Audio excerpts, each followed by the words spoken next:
What is going on, everybody? A little audio there, but we're back for another episode of On the Ball podcast. I mean, it's not the normal crew. It's one of those magical nights where everybody else is just unavailable. So, had to reach out to Key. Use a wrestling term, hot tag. She was available, and now we're here ready to talk about some of the stuff that's going on in sports. But before we do that, Key, how are you doing? I am good. I am good. Coming off of a good competitive women's games last night. Hmm. Final for a set, and should be interesting. Yeah, I mean we have what UConn getting both their teams in. We got NC some State got newcomers both their in teams in. with Yep. NC State. Yeah, that's right. They got both their teams in as well, which we'll talk about a little bit here. But I think our first story is one that's really close to you because we got to talk about a big return in the NBA. So let's pull this up. Joel Embiid. To be honest with you, I feel like this is a little sooner than I was expecting for Thank him to come God. That's back. all I'm gonna say. What's going on, Jory? Um, yeah, he's gonna play tonight.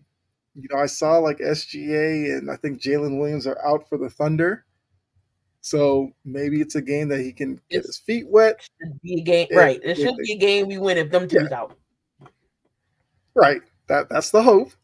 It's been a bit of a struggle without Embiid, although recently I feel like the team was starting to figure out how to play winning basketball without Embiid. Now you factor him coming back, there is the chance that they now have to readjust to playing with Embiid, which could take a couple of games, which is why him coming back now probably makes the most sense. They have 8 games left in their season. But for you as a Philly fan, what does Joel Embiid coming back do for you and your hopes on the postseason now?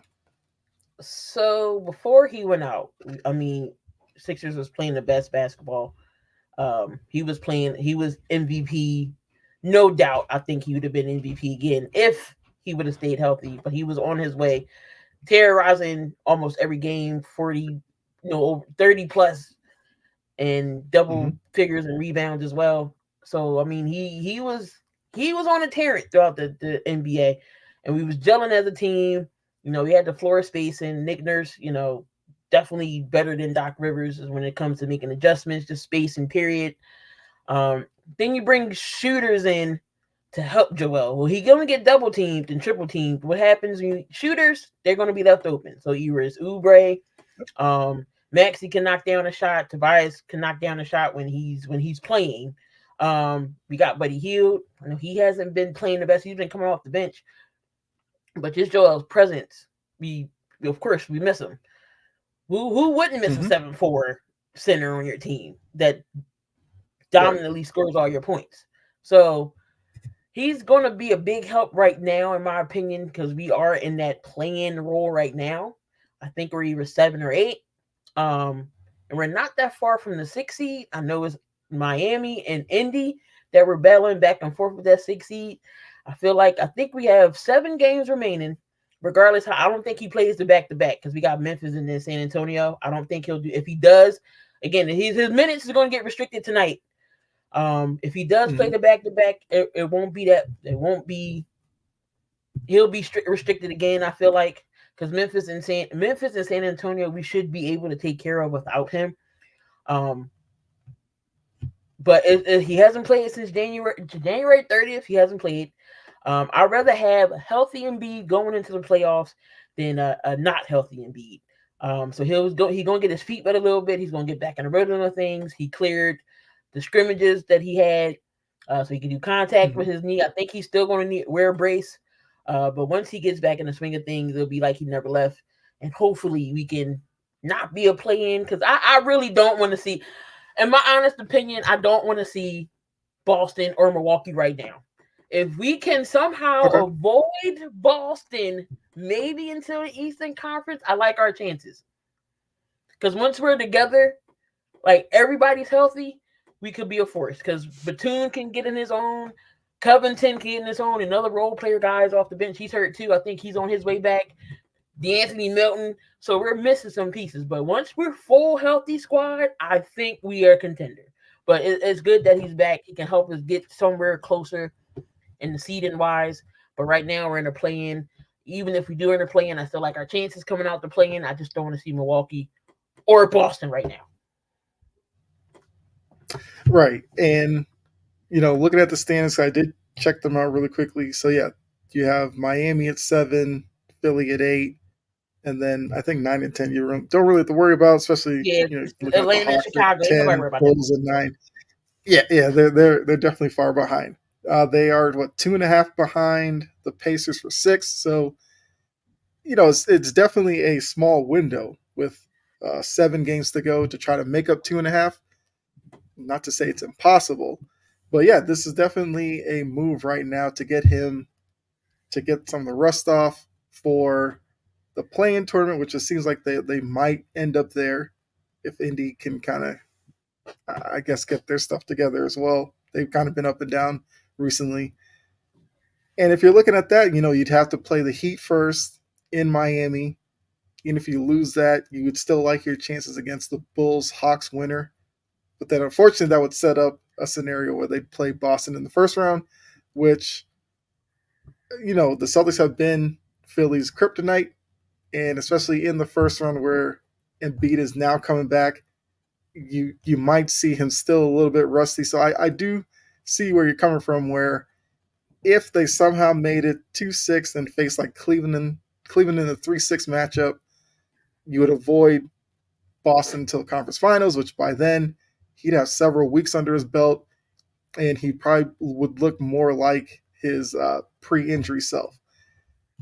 I mean, look, Philly has put together an interesting team. I wasn't Mm-hmm. necessarily on board with the healed move, but I thought it made sense if Embiid came back adding healed, because he would be a guy, like you said, if you double Embiid, he can pass out of that. Healed can knock down a 3-pointer. He does struggle from time to time with a shot, but it's going to be interesting. Tobias Eric Harris is still campaign's going to coming be into his in the own. I know he spotlight. had 20 points the other night. When he gets hot from three, he can, I mean, I know everybody was making a big stink. Oh, why are y'all worrying about Patrick Beverly when campaign can shoot better? I get it. I get it. But like I tell people, everybody needs that villain on your team. Whether it's a Dylan, regardless, we talk so much stuff about Dylan Brooks, but he's what everybody needs on your team. He's gonna take up for you. He's gonna take up for his teammates. He can be that annoying pest on the defensive side. Patrick Beverly is that guy. Draymond's a Mm-hmm. whole different. He's a whole different class. We don't even place him with the villains. He's just a whole different. I Right. don't know what Draymond is, but I don't. I mean, I would like a Draymond with not the antics on the team, but Dylan Brooks, Patrick Beverly, like everybody needs one of them on their team. But campaign, I get it. He's a better shooter, but he's not that great defensively. Patrick Beverly was a defense guy, not so Mm-hmm. much from offense. So I mean, I get it, but you know, Yeah, I mean, when you talk about Draymond, I feel like the biggest word for him is uncontrollable, because he had the time away. He's come back. He still kind of does the same stuff. He had to mm-hmm. play with I'm trying to think who it was, where he like clotheslined him almost. Was it Patty Mills? And that could have Yep. turned into something. He's had other run-ins, but he, like you said, every team needs that player. Celtics used to have it with Marcus Smart. Now it almost Mm-hmm. seems like it's Porzingis a little bit, because Porzingis has a bit of a mean streak to him. And yeah, that's just kind of the way the NBA's been. Go back to previous eras. Like, you can point to those guys around the league who play the mental game as well as the physical game. Because some of these athletes out here aren't the strongest mentally. So if you can take them off their game that way, I mean, you can't be mad at it. But it'll definitely be interesting to see what the Sixers are able to do here in these last 7 games. Because I do think a lot of people will look at them and say they could be a dangerous team from that playing spot, especially looking at what the Heat did last year. I think a lot of analysts will be looking at to see, who could do a Miami Heat like run. I mean, they may just end up picking Miami to do it again. I've been saying all year I'm not bought in on Miami, but Philly would scare me a little bit if Embiid is back to form. So, I think the third uh, key person in right. this that would benefit if Maxi's on and Joel's on. Don't forget about Kelly Oubre. Yeah. If he's locked in, that's another 30. That's another between 20 and 30 points that Oubre can get you, plus the role players that we have. So I would say we could be sneaky dangerous, low key, if everybody's together and gelling together. It's, I mean, not saying we're going to the finals to win a championship. I'm just saying don't sleep on it. Don't sleep on the Philly team. Mm-hmm. Yeah. And, looking at Boston and Milwaukee, I mean, is it obvious you'd rather see Milwaukee first round than Boston, or would you want to take Boston in the first round? I don't. I mean, in my honest opinion, not being biased. What's going on, Doug? Um, it would probably go to a 7 game series if we play Boston first. I think it would go 7. I'd rather have my chances with Milwaukee though. I think we probably could match up with Milwaukee, Giannis and Joel. Then you got Damian Lillard, who don't play great. That defense ain't that great. Chris Middleton's Yeah. getting up there in age. I mean, you still got Bobby Portis. I think we can hang with Milwaukee better than Boston. I would rather see Milwaukee than Boston. How about neither? How about we just get the 6 seed and play Cleveland? How about that? Or whoever's in that third spot. I mean, yeah, because it's going to be some revolving door dealing with Cleveland or actually, let me pull the standings back up. Yeah, Cleveland, Knicks, Magic are all basically right there, and the Bucks are 2.5 up on Cleveland. So yeah, so I guess Cleveland, Knicks, or Magic could be a potential if you get to the 6 seed. Let me catch up on some of these comments. John said, I wouldn't come back until the play in. Look at the remaining schedule. They could win 3 of those. Also, they are a better team than last year's. I would agree with that. The Mm-hmm. subtraction of Harden, James Harden, I yes. would trust Maxey as a number 2. Yeah. You don't want Embiid's first game back in the play in. Yes, definitely agree with that. And then you shouted out Doug. What's going on, Doug? Appreciate that. Philly could be sneaky if Joel could get his feet back under him. And John's already thrown out there that Knicks will get the 3rd spot. I mean, they do. Stephen A would love that. He's on his Knicks this year. Since they're Mm-hmm. doing well, he's all about The orange Knicks and blue. ain't bad, and the Knicks ain't bad. I give them that. Brunson and those guys are playing Mm-hmm. pretty well. So it'll be a battle regardless of 3, whoever's the Knicks or whatever. You can't take no team lightly. I'm not even going to take Orlando lightly. So one Yeah, slip up, anybody can win. right. That's definitely the unpredictability of the NBA playoffs. I mean, look, as a Celtics fan, yes, they have a big lead, but I'm not going to sit here write them in pen as the NBA final representative for the East. They definitely will have some work to do. So I mean, look, we'll see. We'll see what Philly ends up. I mean, I feel like this is something that we'll probably look at again next week, because by then we might be, I guess, like the final week of the regular season, so we might have a better idea of how the playoffs might shake out. But yeah, let's go ahead and jump into our next topic.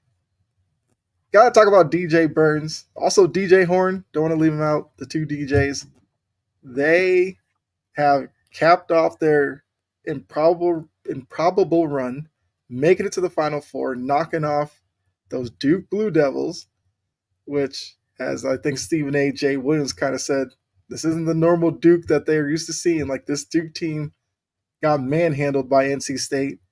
NC State has been on this run for a while, where I believe going into the ACC tournament, they had lost 10 of 14, get to the tournament, run through it, get the automatic bid. Then they get into the tournament. They found their way through. DJ Burns has become maybe the biggest celebrity of the men's tournament.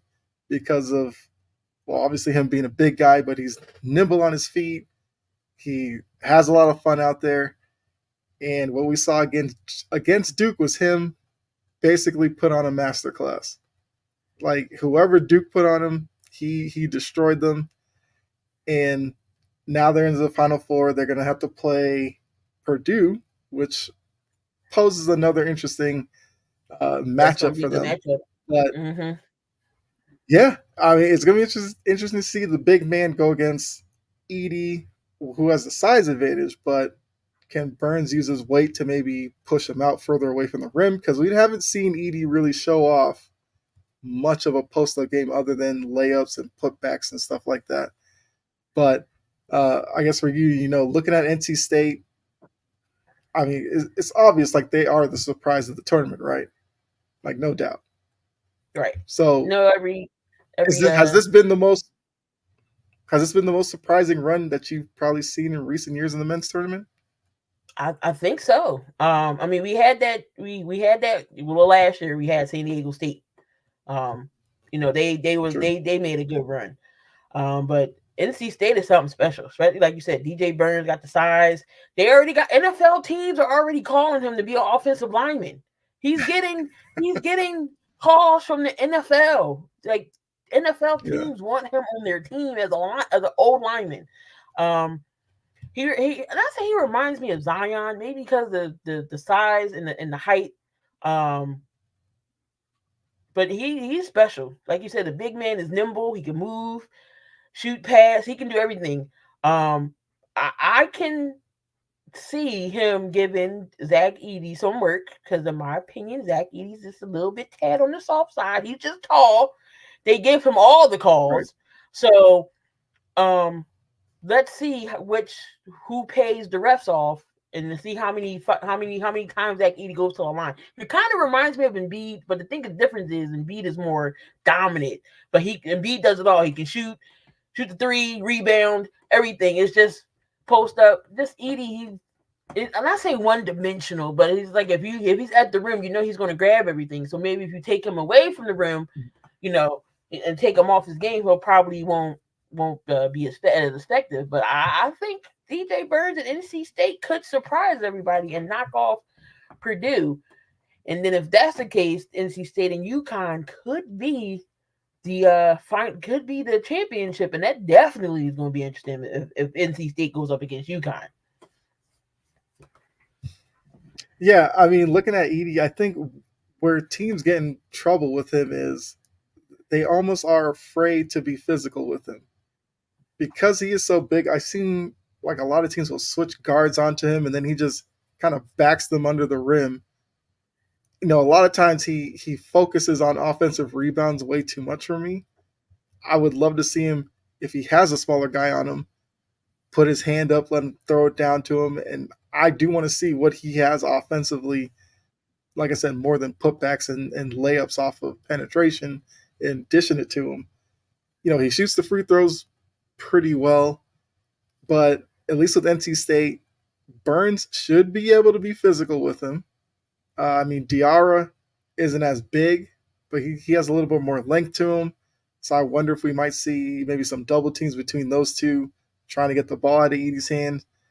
Trajan had a good point here. Purdue doesn't handle pressure well, and NC State is a team that can pressure this team in turnovers, which, especially in March, turnovers seem to, cast a bigger light on the game because momentum with these games is so important. And with NC State, it's going to be a situation where if they can get a lead early, I think they'll be fine. But I guess quickly looking at Duke, what went wrong for them? I mean, what they didn't make adjustments. Their offense seemed, I don't know, without a And plan. They were just kind of guessing. Like, what you think I, about Duke's performance? I mean, they just things wasn't falling for them. I watched the game, but I didn't watch it. I forget what I was doing that day, but just going back looking at the box scores and things of that nature. They just couldn't run with NC State. NC State was a better team. Just like Tragan said, Edie's a one trick pony. That's what I said. He doesn't really. I'm not saying he's Gobert and he can't, be all good offensively, but Yeah. he does need to do something else. Like you said, he focuses on offensive rebounds too much for your liking. But Duke, I think just couldn't match up to NC State. They just couldn't do it. Which is kind of a problem in itself because they're in the same conference with them, so they should kind of know what NC State's about. John did say that Duke relied on Filipowski way too much. I agree with that. I didn't understand why they kept trying to post up Filipowski against Burns. Filipowski's not a physical player. I thought they'd pull Filipowski from the rim, have Burns go out there and make Filipowski be use his athleticism to get around him. But for some reason, Filipowski just wanted to go at Burns' chest, I guess to prove something. I don't know. And yeah, it failed miserably. I know you said Burns reminds you of Zion. I have been saying since watched the past couple of games with him, he's Zach Randolph. Like everything he does in the post is literally Zach Randolph, which for a bigger guy, not a bad person to emulate because Zach Randolph couldn't jump over a phone book, but he did work. He was crafty Right. because Duke couldn't hit shots from the outside. Yeah, I mean McCain hit some early, disappeared, and then reappeared late when it was too late. Proctor was awful. Like he was taking a lot of perimeter shots and yeah, wasn't connecting at all. So yeah, everything just went against Duke in that game. But NC State's definitely the story. So looking at it right now, if you had to make a prediction, do you think NC State continues their run and beats Purdue, or do you think Edie might prove to be too much for them? I'm going with the hot hand. I'm going to roll with NC State here. If I'm gonna just keep it rolling. I think NC State has a shot. Um, at it. If maybe they can try to double team Edie, or just get him off his game, or um, you know, get the pressure. Purdue can't contain that pressure. Maybe there is a chance. So I'm going to say they can maybe squeeze by uh Purdue, but they may not be able to beat UConn if UConn does get there. But I'm gonna go with NC State. Yeah, I mean UConn's just been other level right now. I've been so impressed by them. They definitely look like the best team in the country. I mean, for NC State, they're going to have to start out well. I think for Purdue, if you get them down, they'll start thinking about the past years where they've kind of faltered a little bit earlier than this point. But I think the pressure's on them to beat this team. So if NC State, even if they don't have the lead at halftime, but they keep it close, I think we could see Purdue really start feeling the pressure in the second half. But look, I'm rooting for NC State. I kind of think Purdue gets it done, but I would love to be wrong because even DJ Horn didn't really talk much about him. I thought he was great in the second half. He struggled a bit in the first half, and then he really started being aggressive against Duke's perimeter defense. So Duke was struggling against him on the perimeter, against Burns in the low post. So yeah, they just didn't know what to do with him. Alabama UConn will be the best game of the weekend. Okay, I can agree with that. John, what's crazy about UConn? If they win it this year, they've won it every 10 years in the 2000s. Oh Or wow, 14. I did not know that. That is kind of crazy. Okay, right? That's a good stat. well there you go. Hey, John usually comes up with some good stuff. So definitely appreciate that, John. That is quite a coincidence. All right. Well, since we're on college, let's turn to the women's game because I mean, if you could think recently, like what the women had last night was the biggest advertisement for where the women's game is right now. You had probably the biggest player in Caitlin Clark. You had probably the most polarizing player in Angel Reese. You had maybe the best redemption story in Paige Beckers, who got hurt. Mm-hmm. What was it, last year? She Yep. came back, has led the team back to the Final Four, and then you had Juju Watkins, who kind of took the country by storm all Right. She regular the new kid on season. the block. Yeah, so you already get, you're gonna get what, 2, 3 more years of her. So she kind of will take the mantle probably starting next year. But I guess looking at these four in the two games from yesterday, what were your thoughts on the games? Did anything surprise you, or did the games kind of go as you expected? I'm not surprised that Iowa beat LSU. I kind of thought that was going to happen. Um, didn't think that Angel was going to get hurt though. Even though she came back in on that ankle, you can tell she wasn't all the way 100%. Um, Mm-hmm. you just can't go under the ball screens with Caitlin Clark. With Caitlin Clark, she shoots from anywhere. She's from the logo, half Mm-hmm. court, inside. She can distribute the ball. She made some good passes yesterday. She can find a she's so good at finding an open person. It's crazy. So it's not all her that has to score. She does contribute the ball as well. But Angel Reese may be, good with offensive rebounding and getting her points. And she may be the leader on that team, but Flau'jae Johnson is the star of LSU.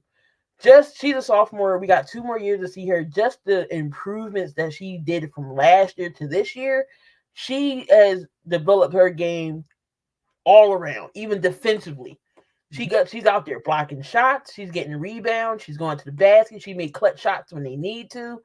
Um, but we Haley Van Lith, in my opinion, she should have just stayed. She should have just stayed in Louisville. She tried to take the easy way out and go to LSU and think it was going to be easy. I don't think she had that great season for me. I don't think she had a good season for me. Mm-hmm. But she was trying to guard Caitlin Clark yesterday, and it was just not working. She was 2 of 10 herself from the field, so she was too tired from trying to guard Caitlin Clark. But I knew Caitlin Clark in Iowa was going to beat LSU. UConn and USC, I knew was going to be competitive. It USC did have UConn at one point. I think it was tied in halftime. Going in the third quarter, they pulled away a little bit, but then UConn just ran away with it and they couldn't catch up. But Juju's going to be special. One of the best freshmen in the country in the women's game. When it's all said and done, Juju's going to have the first WNBA contract that's worth millions. By the time Juju comes out, the women's basketball is going to be on the map, and the WNBA is going to have to offer her some type of million contract. That's going to be the first, maybe 2, 3, however they get, but that's going to be the first $1 million contract in the WNBA. That's actually an interesting point because I do think some news that kind of flew under the radar was the WNBA kind of seeking their own was it TV deal and everything, because with the WNBA for most of their existence, it was the NBA was kind of their backing. They were always operating at a loss, which I feel like to a lot of people led to a lot of hate against the league. But for the WNBA, it's probably smart knowing these four plus some others, Cardozo from South Carolina that are coming into the league, like they're bringing a following with them. So why Mm-hmm. not try to get your own deal, increase some revenue, and really start blowing up the women's game? But oh, John did say something. Yeah, if you watch Clark, when she goes left, she's going to shoot. She goes right, she looks to pass. That is something that you do kind of catch on as you watch her. She does like pulling up with the little one dribble to the left. I mean, she hit what 9 threes against LSU, so they couldn't really adjust to it as well. But yeah, so that is interesting about Juju being like the first $1 million contract in the women's game because I could see it. I could. So yeah, so I'm gonna throw this out to you at you because I know you're big on the women's game. So if I say like Paige Beckers, who her comp is, like who do you see in her game? Because I've been trying to figure out with her, like who does she remind you of? Like Because I another like for WNBA me, I star, or just I mean, normally you go WNBA star. I mean, if you want to I go mean, she NBA, kind of reminds feel me free. of Tarazi a little bit. Even though Diana Taurasi is UConn player, she can drive to the basket, make the shot. She plays defense. Um, she just got that it factor. So they call her Paige Buckets. She just Yeah, got that. She got that. You know how Jimmy turns it on in the playoff, and it's just Jimmy Buckets comes out. So you can say Jimmy Butler esque type of style. Like she gets the job done, especially last year. She's on her comeback tour. She couldn't play at all last year with the injury, her ACL. She's back. And I think she's not declared. I think she's coming back next year. Yeah, she's coming back next year. So okay, the league better watch out because Paige is here, going to be here next year too. So we'll see what UConn does, and UConn is a very just like on the men's side, the girls' side. Gino Ariyama is a hell of a coach, and hmm he knows how to get his girls ready for big time games. So, but Paige is no joke to play with. yeah, absolutely. Even like before the injury, like she was a problem too. I hated when she did get hurt and wondered how she would come back, and she's bounced back really well. And I asked that because when I look at the four of them, like Caitlin Clark, I thought maybe Tarazi, although everybody goes Steph Curry. I feel like that's obvious because she shoots a lot of threes from deep. I was trying to think like the women's game because like Juju, I'm like probably Maya Moore, Juju got that possibly. Kobe Mamba mentality in her because I think she went to Kobe's camps and things of that nature. Um, so she got that Mamba mentality. Definitely Brianna Stewart or Sabrina Ionescu. That's a good one. Um, Juju, she got that Jordan Kobe clutch gene in her. And again, it's freshman. We're gonna see a lot. We got 3 more years to Yeah. see of her. Um, but I could see definitely Brianna Stewart and Sabrina Ionescu and Paige.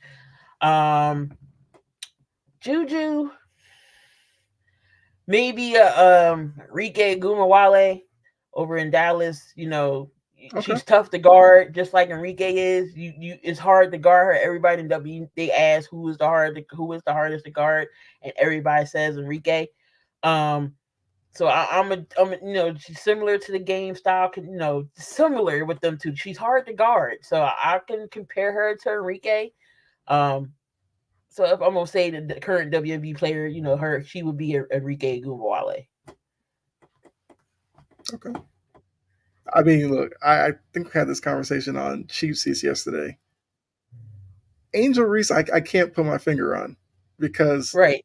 Nope. I feel like out of these four, she'll probably have the worst NBA career. Not saying she's gonna be trash or anything, but I don't know how she'll play against like Asia Wilson or Brianna Stewart or something like that.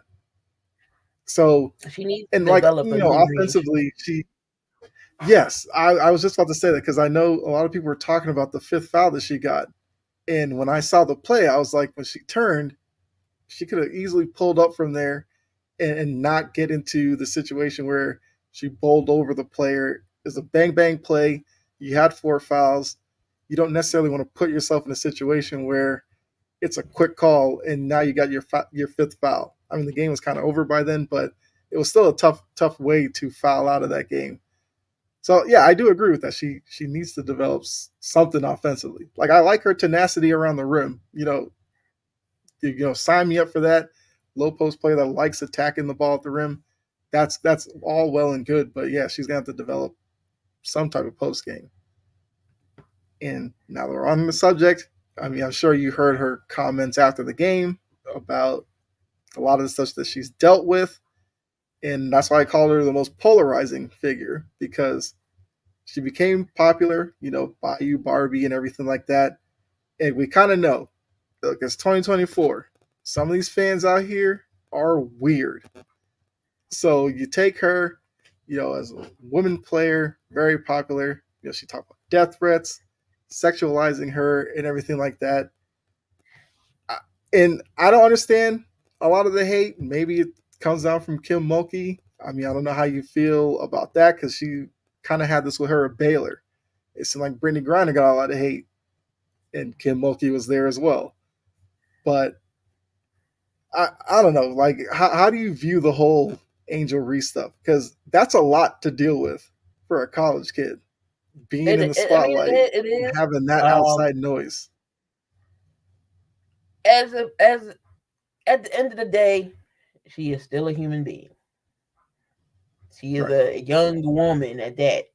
So death threats and all this emotional stuff and the sexual stuff. Like, this is why I hate people. Like, what's the death threats for? For why? Just why? Like, it makes no sense. Um, it just doesn't. So I mean, or her, I definitely believe she got humbled. And like I Mm-hmm. said, she's a basketball player. I get it. She's passionate. She's gonna talk her stuff. She can back it up. But when you lose, you lose. She got humbled last night. She got a dose of of humble pie. So you mean she just got she can take it, but I just don't like the extra added stuff that y'all throwing at her for what reason? She's a passionate basketball player, and I get it. She's gonna when she wins, she's gonna dish it out. Oh, you call her a thug. And then when she loses, then now you calling her she's soft and this and that. Come on now, like Yeah. at the end of the day, she's playing basketball. She does what she does on the court. Draymond Green, you can say the same thing. When he gets on the floor, he's passionate at what he does. He's the emotional leader on the team. She's the emotional leader on her team. So what's the difference? She doesn't do the same antics as Right. Draymond does, but are y'all giving Draymond Green death threats and calling him out on stuff? And it just makes no sense. So at the end of the day, she's passionate about playing basketball. Just what she does on the court. Like she said, off the court, her and Caitlyn are friends. They're cool. They congratulate each other. They're not bitter towards one another. But when you get together in a rivalry, that's what it is. It's a rivalry. It's like LSU and South Carolina, a rivalry. So I just don't like all the extra annex that they're giving towards her. Like she lost, she's gonna take it in, Mm-hmm. but she don't need all this extra stuff that goes with it. Right. Because, like I said, they lost. They went through the little handshake line. You didn't see her, doing anything extra there. She was saying good game or whatever. Her and Kaylin embraced. Like, she did what you want your player to do. I know John has brought up the ring motion and waving bye bye. I mean, Dame Lillard did it to the Thunder, and he was celebrated for it. And we know a lot of the college players emulate what they see from the professional game. So she saw that. Maybe she incorporated that. He brought up the crown thing, and he did Mm-hmm. say LeBron doing the crown motion. I was about to say LeBron does it. Nobody says anything about it. And who knows? Maybe she understood LSU wasn't well liked, and maybe the team took on that as being the villain of college basketball, and they used it as fuel. I have zero problem with that because to parallel it with the NBA, that's kind of where Dylan Brooks got in trouble with Memphis. He wanted to be a bad guy. They lost, and then he ducked and went and talked to reporters, and then people kind of threw it in his face. Like, she's been out there in the forefront, has been in the face of all this, and hasn't run away from it. So yeah, like you said, if you're going to criticize players, you keep it on the court. No need to go into personality and all that kind of stuff. Because one, we don't know any of these people. Right. All we know them for is on the court. So that's where we kind of keep it. But yeah, I agree with Jory. Where was it? The AI images were angering her. But a lot of people got a lot of time on their hands. That's the good and bad of social media. Like, it's good because you can promote yourself, but the bad is you'll get a lot of people who try to chase clout by being a detractor, and then they take it way too far. So yeah, hopefully it doesn't. Well, I was gonna say hopefully it doesn't happen next year or whatever, but we kind of know it'll probably follow her in the WNBA as well because people are weird. Folks wouldn't want this done to their daughters, what they do to her. Definitely agree with that. Thanks. Yeah. All right, so I guess the last thing for these four, which I think we kind of alluded to, but looking at them as WNBA prospects, how would you rank them, 1 through 4? Let's go Caitlin Clark, Rico Page. Juju will be third, even though she's not eligible yet, but still I'm gonna put her third. We're gonna put Angel last. Um, it's just I like all three of their games. Angel just has some things to she has to add and work on for me for her to be kind of successful. Not saying she's not gonna be successful in the WNBA because she would Right. be. She has to develop a mid range. She has to. It's because she's not all the time she's going to be able to get offensive rebounds and try to put it back up and breakaways. She has to have some type of shot to help her too. Uh, from the foul line or like that offensive foul. She couldn't. She could have did a little fadeaway type, but she has to develop another arsenal in her game to be all around and be successful, especially in WNBA because you got some ballers over there as well. The Angel, the not the Angel, the Asia Wilsons in the world, the Kelsey Plums, the Mm-hmm. Brittany Grinders in the world. Like so, she has to form. She has to get another arsenal in her offense. Yeah. I think Brittany's kind of a good topic there because I feel like when Brittany got to WNBA, she was kind of strictly back to the basket, would dunk every once in a while. I feel like recently she's added a face up game. I mean, Mm-hmm. she'll take a three every once in a while, but she Mm-hmm. has added a bit of a face up game, which has helped her career as well. I know a lot of people thought she probably wasn't living up to the hype when she first got into the league, but I mean, you can't really deny her impact now. So I probably would agree with you. I might flip Paige and Juju, but I feel like those two you're kind of splitting hairs at that point. Because yeah, I'm a big fan of Paige. I like her game a lot, and Juju will see in a couple of years where she develops. I mean, she scored 27 in her freshman year. Kind of crazy to think where she could be in 2 years. John says What? Bronny plans to enter the transfer portal. Jeez. Well, Wow. I mean, Bronny and his 5 points a game. I guess you want to transfer and knock yourself out. I mean, if that means he's not entering the draft, fine. Because I could not stand that story about him entering. Teams should use a second round pick on him. Mm-hmm. Like let him play another year, a year where he's actually featured. He dealt with the heart condition, which kind of threw off his season. So let him play next year, have a healthy year where you can actually evaluate him. I saw a couple of USC games, and it's easy to forget he's actually on the team. So Right. I guess we'll see where he ends up signing. I don't even. It is interesting. All right, we'll see where Bronny James ends up. I'm like, who is All snoring? The right. dog is out. My dog over there calling hogs. Hey man, dogs realize it's time to when it's time to lay down. It's time to go to sleep. All right, so now we're gonna switch to hold on. John added San Diego State. We'll take a look at them. Okay. I mean, wherever he can get playing time will definitely be beneficial to him. I think But he'll yeah, like next switching to year he'll be better because you said that heart condition kind of mhm, threw him off a loop this year. I think next year he'll find his own. I think he'll have more than 5 points a game.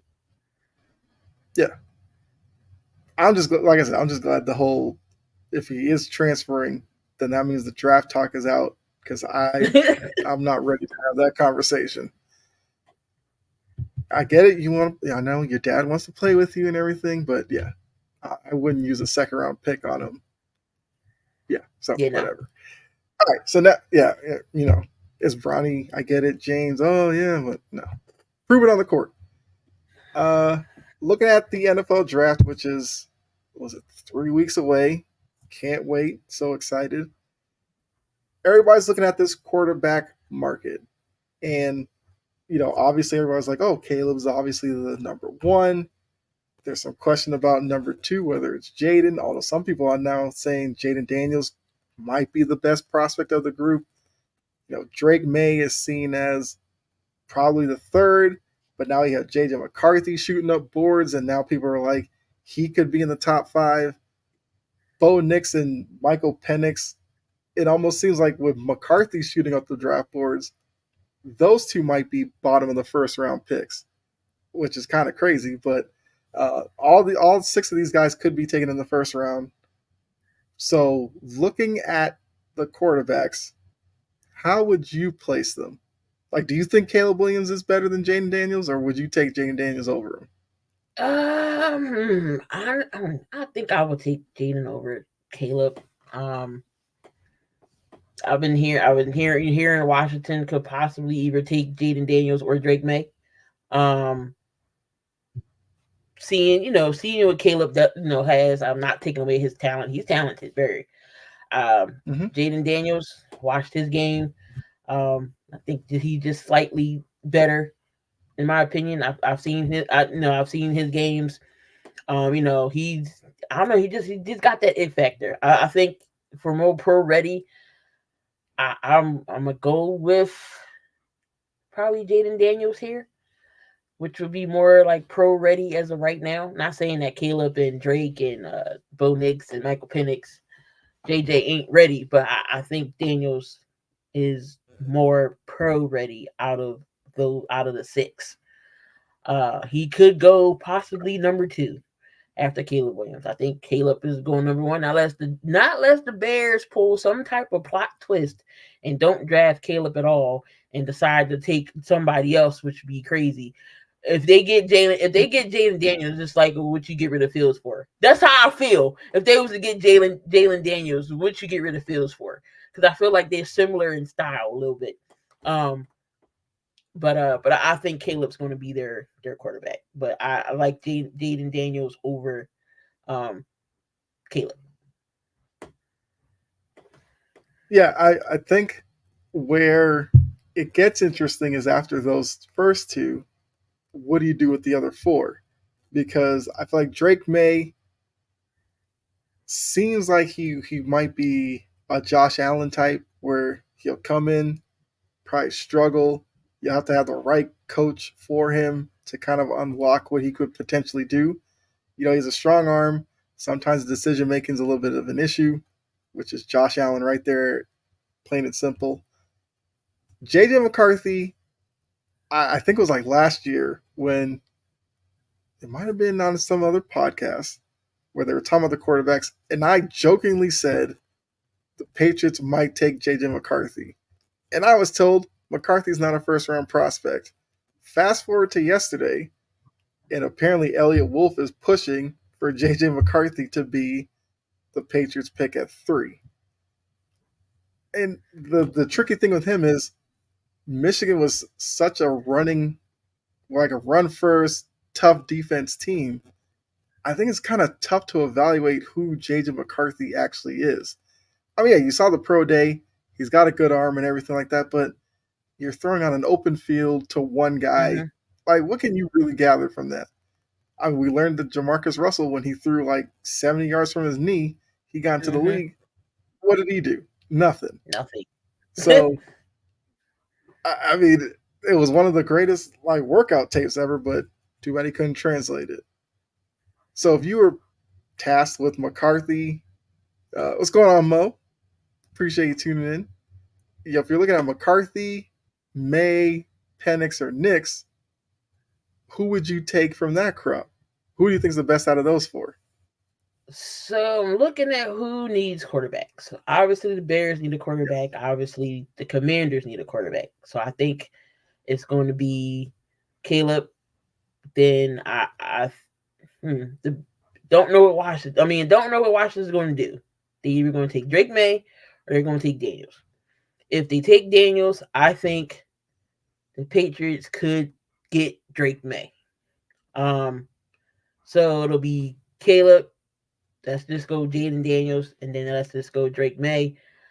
I think then after that, I think JJ will be next off the board because Minnesota needs a quarterback. And I think the other Mm-hmm. two, Penix and Nix, they'll go probably later. I mean, all six I think is going to go in the first round, in my opinion, or they could go second round. But the four, definitely four, are going to go first round. Yeah. And Mo said thinks Penix is going to be the steal of the draft. Him running the sub 4.6 at his pro day definitely helps him a lot because, yeah, he was in college for a while, but you have to realize 4 of those seasons ended with knee injuries.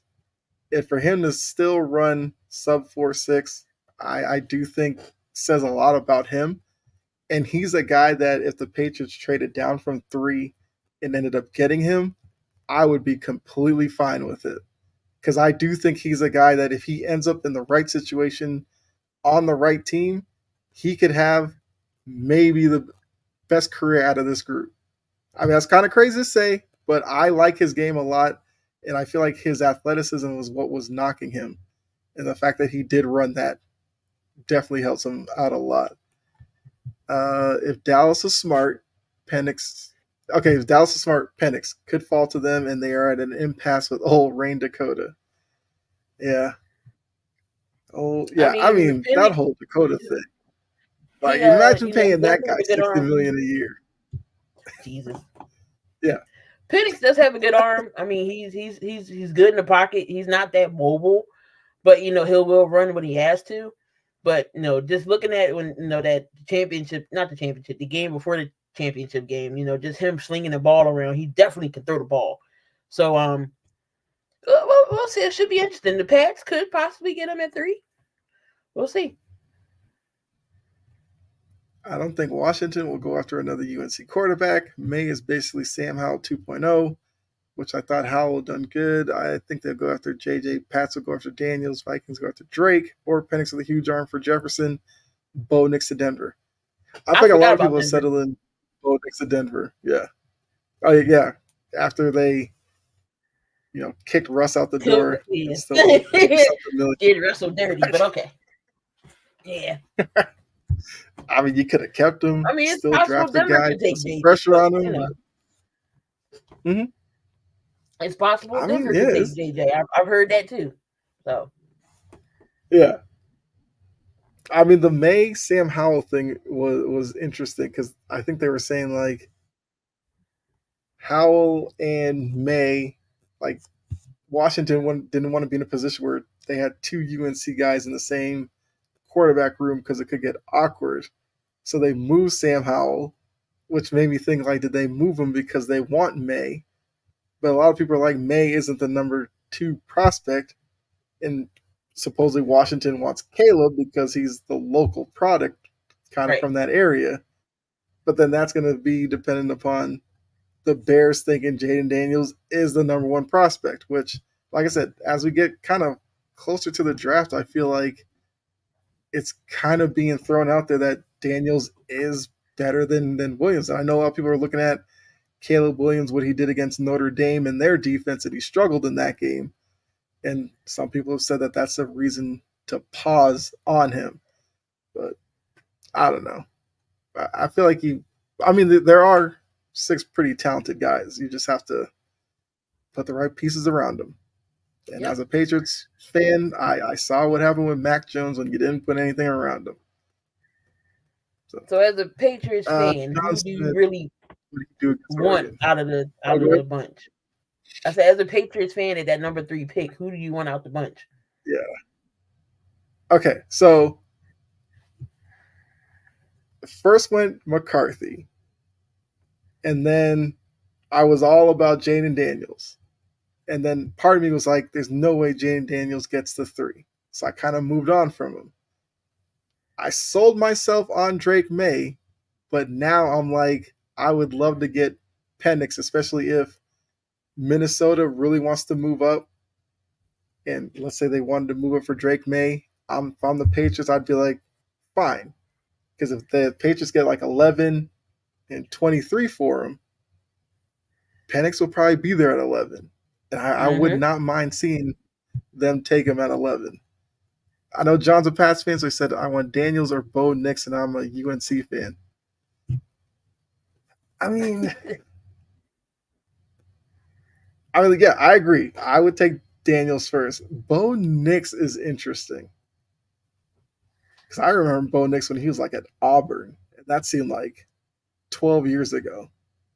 The fact that he was just at Oregon randomly was, I mean, he had a good year at Oregon, so I wouldn't be mad about that. I kind of thought Bo Nix would be a guy you could get like at the second round. So I thought like if they went wide receiver at 3, Bo Nix would be there at 34. I wouldn't be mad at that either. But it's almost like Bo Nix is going to be in the back half of the first round. So I don't know if the Patriots can necessarily get him. I mean, highest completion percentage. That is a thing. I mean, Mac Jones was kind of a completion percentage guy as well, but I do think Bo Nix probably has a stronger arm. So yeah, I mean, I guess for the Patriots, I would rank it Daniels, probably May, McCarthy, Nix. But Daniels is the overwhelming number one. So I'm hoping Washington and Chicago butcher the top of the draft, and Jaden Daniels is there. Yeah, I would die laughing if they take Marvin number 1 and they fleece everybody. It will be hilarious. Which I mean, look for Chicago, you could look at it as DJ Moore. They got Keenan Allen. You bring in Marvin Harrison, but then you'd have to ask yourself the same question. Then why did we get rid of Justin Fields? The plan is to get a wide receiver. Because I honestly don't even know who their quarterback is right now with Justin Fields not there. Tyler Bandit. Tyson Bandit, sorry. Yeah. Have fun with a full season of that guy. Don't get another Michigan quarterback to try to replace Brady. It'll fail miserably. I do kind of think that is where a lot of the McCarthy stuff is. Because if you looked at Brady at Michigan, he was splitting time with Drew Henson. Yes, that Cowboys great Drew Henson. And a lot of people kind of underestimated Brady. With McCarthy, it was like he was overshadowed by Blake Corum, the defense, and Harbaugh. So a lot of people just think he's not that good. But, maybe the whole Brady aspect is helping him a little as well. So I'm not mad at that point, John. Let's see. And that's all the topics I had. So, I mean, if you have anything you want to add about the quarterbacks, we can do that. No, just can't wait to see who goes. Yeah. I mean, for your Eagles, what do you want them to draft? You don't have to give a player, but what position do you want them to get with their first pick? Let's see. I think safety, we're good. I mean, I wouldn't mind another, trench player type of guys at 22. Edge, since we did trade Hassan Reddick. Linebacker, maybe. We'll definitely see. I don't know how he got up his sleeve, but usually when the draft comes, Howie does miraculous things, magician like stuff. I don't know. So we'll see. They definitely need corner, safety. So we need some help there. I know Big Fangio still wants Justin Simmons. I just don't know how he can pull that. If he pulls Justin Simmons, it's I don't know how he's just amazing. He's amazing if he does, but I doubt it. I mean, like you said, Roseman has worked magic, and I feel like the draft is where the well-run teams dominate. Whether it's trading around, gathering picks, and everything, like that's where you really see how great some of these teams are. So I wouldn't be surprised if the Eagles came out with maybe a player that wasn't expected to be there or something like that. I can say from afar the way the Eagles run their team, I definitely respect it. Okay, John, with a question. Think Zeke makes a reunion with the Cowgirls? Been strong rumors the last few days. I mean, it's almost like if he doesn't go there, where does he go? Exactly, and Jerry is cheap, so he wouldn't be much. So I thought he was all in. Back. Yep, he's right, all in. Might trade Sweat during the draft. I don't think so, because if that was the case, they wouldn't have got rid of Hassan Reddick. They would have got. It's funny because it reminds me of Jimmy Butler and Tobias Harris situation. kept Josh Sweat and traded Hassan Reddick. He looked so miserable in his press conference with the Jets. Then I said, it's the Jets he going to with MetLife Stadium, and that field is horrible. So I mean, I Mhm. feel for him. Yeah. Although everybody's already buying into the Jets hype because Rodgers is coming back to get Reddick and everybody's loving on them. I'm still gonna say it. As long as Rodgers is their quarterback, they are not winning a Super Bowl because that guy finds ways to lose playoff games. I've seen this story way too much, so I'm not buying into him or the Jets. And yes, as a Patriots fan, the Jets are the one team I can't see them winning a title because Jets fans I are mean, the worst. people were looking at me crazy when I said that the Jets wasn't making the playoffs, and I mean, granted, I know A-Rod got hurt, but I still don't think they were making Mm-hmm. the playoffs.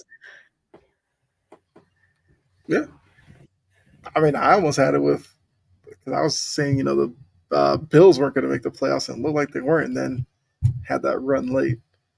When Carson Wentz is on a team, they fall on their face, and guess who signed him? That Juju.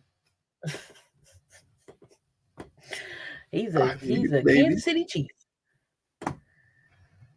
I mean, look, I don't think we'll ever every see other team Carson would Wentz. love for that to come true. Yeah. Although, I mean, who was their last backup?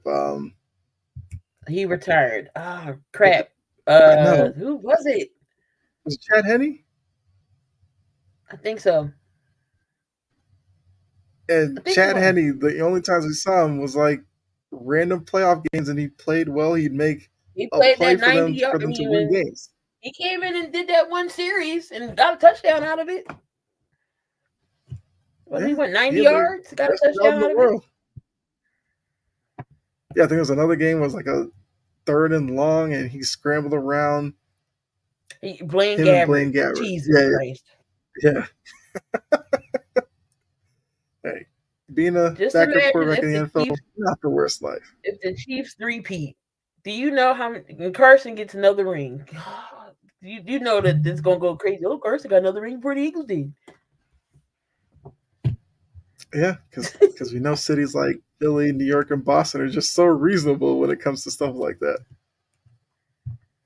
All right, so now this is the point where we always do our fun trivia. So those of you in the chat, feel free to help out as well. So I think we're gonna revisit a game, Weddle. I don't know if you know this game.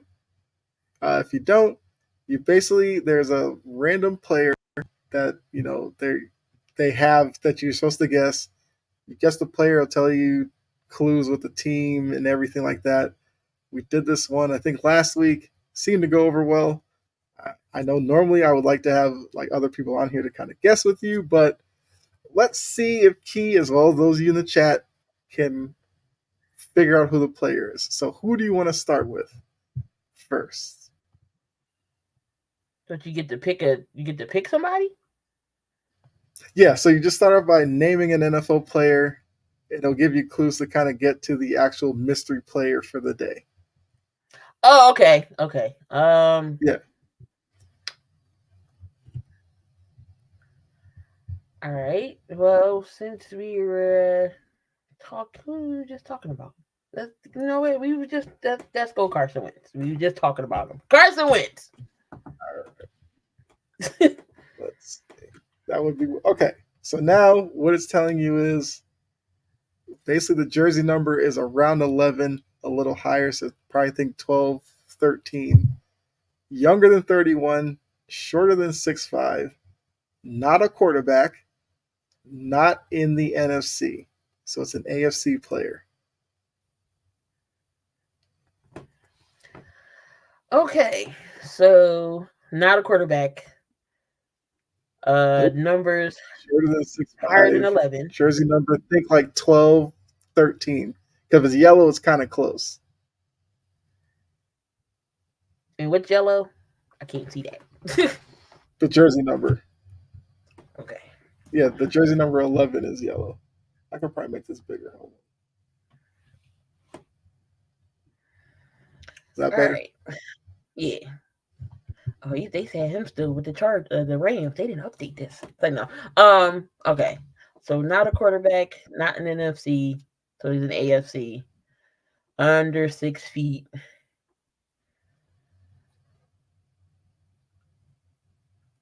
Percy Harvin. So I Hmm. do believe that this is current players. So Percy Harvin wouldn't work. So John's throwing out Hmm. Gabe Davis. That's interesting. That could be it because Gabe Davis is number 11. He's not a quarterback. And he's under the 6 feet, and he's not in the NFC. Put Gabe Davis in. Let's go with John. Let's see if that works. Right.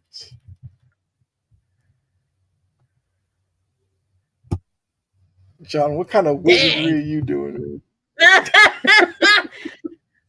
Oh, 13. Okay. Okay. Yeah. I mean, That's not crazy. not for anything. When it was around 11 and not a quarterback, Gabe Davis crossed my mind as well. But yeah, it's Gabe Davis from Jacksonville, number 13. So okay, all right, John, you're the trivia master for the night. I mean, that definitely was a lot shorter than I thought it was going to be. But okay, Gabe Davis. Um, yeah, I mean that's usually how we end the show. A little fun trivia game. So like I said, appreciate John. Who's still see Gabe Davis number 13. Number has to be higher. No, John, you were dead on. It was Gabe Davis. Mm-hmm. So yeah, make sure you guys tune in next. Well, actually, before we get into that, you have anything you want to say before we get out of here, Key? Well, double duty tonight here on in the network. 9:30. Make sure y'all come on back. We got WrestleMania to go down. The cards is set. Night 1, night 2. I will be at night 2 in Raw this weekend, so should be fun. But make sure y'all come on back 9:30 if I want to talk some wrestling. We're gonna break down again WrestleMania. Break down what The Rock's been up to. Do y'all like The Rock? Couple memories and moments of WrestleManias in the past. So should be a fun show. But y'all can come on back at 9:30. I mean, yeah, we probably could have left like a couple of minutes here to talk wrestling because when Rock first came back, I was like, oh, here we go with this. But the transformation of his character, I feel like, has been brilliant for the Final boss. story. It's definitely been needed. Yeah, final boss. He's bringing out the little belt, just beating up Cody, which I feel like brought in was it Seth Rollins because it kind of Mm-hmm. seemed like he had nothing to do for WrestleMania, but now he's a part of the story. You still have the USO aspect of Jimmy versus Jay. So, a lot of people I felt like were kind of getting tired of the bloodline, but this definitely revitalized everything. And I'm kind of with John on this. Like Stone Cold, if he were to pop back out, I Here's might lose my mind. here's my bold prediction. Not bold, but it Okay. could possibly happen. So Cody and Seth versus Roman and Rock. Now, if Roman and them win, it's bloodline rules.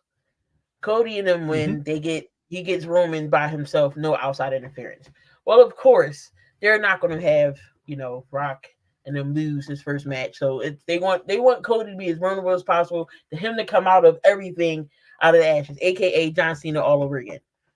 But Mm-hmm. I think they called a bat signal, and I think you're going to see Stone Cold and John Cena help Cody Rhodes beat Roman Reigns. Okay.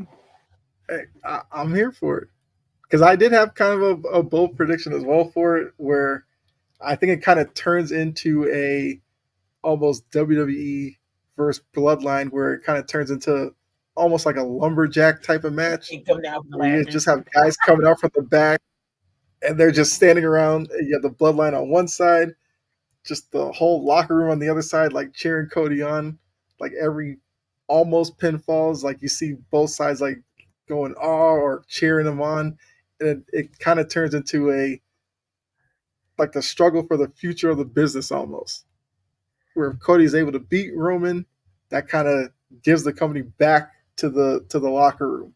Whereas if Roman wins, it's just like, oh no, now we have the bloodline to deal with again. who do we Right. put to try The to black knock them cloud is off their still pedestal? over the building, right? Yeah. And if they do win, like Rock might just go, I don't even know. He might go to a whole other level with it. But I'm definitely excited to see what they do with it. I know a lot of people thought you throw Triple H in, but with his heart condition, like he can't really Yeah, no, H can't do wrestle much of no more. anything right. Not with that pacemaker. Yeah. John said Sting come down from the rafters. I mean for that, but why not just keep going? Bring out Ric Flair too.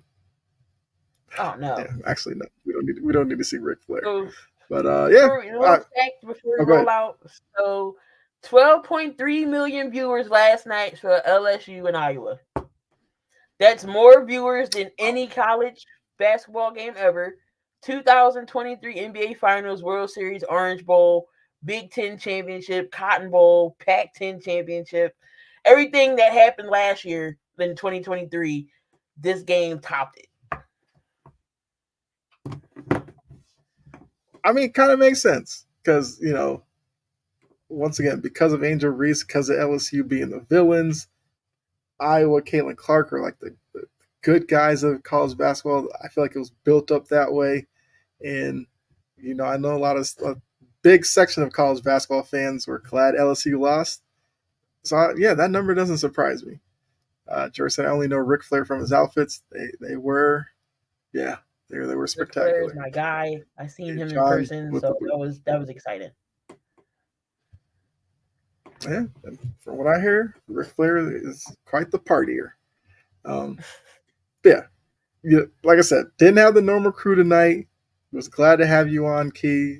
Another great show. Got some wrestling in as well. Like you said, make sure all of you tune in for Line in the Sand at 9:30.